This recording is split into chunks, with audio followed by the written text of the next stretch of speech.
This training video is brought to you by K Alliance. K Alliance is the 21st century's educational corporation, specializing in the most comprehensive enterprise training solutions, ranging from e-learning to instructor-led training. Press play for success. After watching this video, be sure to become a Facebook fan to receive the latest updates, promotions, and course releases. You can also subscribe to our YouTube channel to preview the latest desktop, soft skills, and IT training videos. Now that we know how to make queries, let's go ask some questions using specific criteria. I'm going to go back into our Access database and ask a quick question using our projects table. So let's click on the Create tab, and remember we're using our query tools here, and this time I'm going to quickly use the query design. And the question that I want to ask is of the projects table. I'll just double click to get the projects table out there, close this dialog box, and then I want to be able to see the question grid here at the bottom. So let's just get that two-headed arrow and drag it. Now we can see much more clearly. You already know that you could individually drag these fields down, or you could double click to pop these fields into the grid. But what I want is every field all at once. So here's a quick trick for you. Double click in the title bar and all fields will be selected. Then you can grab one, drag one into the grid, and you can see the mouse shows us that multiple fields will be dropped. And there's everything from our table. Let's go look at what that is in the Dynaset, what it looks like. It shows us we have the project name, the due date of the project, the employee that's working on the project, and then we have a project ID indicating the shortcut for the project. So what we're going to look at for a few moments is the OM, or the office move line. What we're interested in is who is working on the office move and what due dates do we have in mind. So back to design view.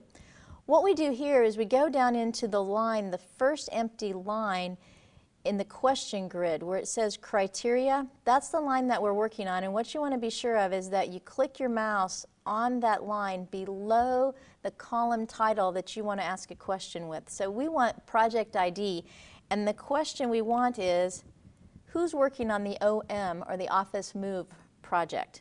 And then we'll hit our run button, and it takes us out and it shows us that, wow, we have quite a few people working on that office move, and we can see the people, the due date, and project name's a little redundant, so maybe we decide that we don't want that in our question. We can go back over to the view, and we can say, you know, I'm not really interested in the project name. I know that OM is office move, and so I simply click on that title, I hit the delete key, let's go back and run that, and it shows us, that's a little bit better. There's the office move information that we're interested in. Well, our next question is, I wonder if there are any conflicting dates. I wonder if there's anyone out there that's doing another project, and a lot of people, you can see, have something due on the fifth month, the 30th day, year 2013. So what we want to do is go query to see what else could possibly be due on May 30th, 2013. Let's go back into design view and change our criteria. We're back down here on the criteria line. Let's take a look at this OM. Notice that the OM now has double quotes around it. The reason for the double quotes is because Access automatically says this is text by putting double quotes around criteria for you. So anytime you have a text entry, you don't have to type the double quotes, but Access will do that for you. Now what we want to do is come over here to the due date. 5/30/2013 is the date that we want. And I'll go ahead and hit the run button. And I discover that, oh gosh, I also have MC. Now if I don't know what MC is based on the project ID, all I would do is go back into my grid and add the additional field so that I have more clarity in my question.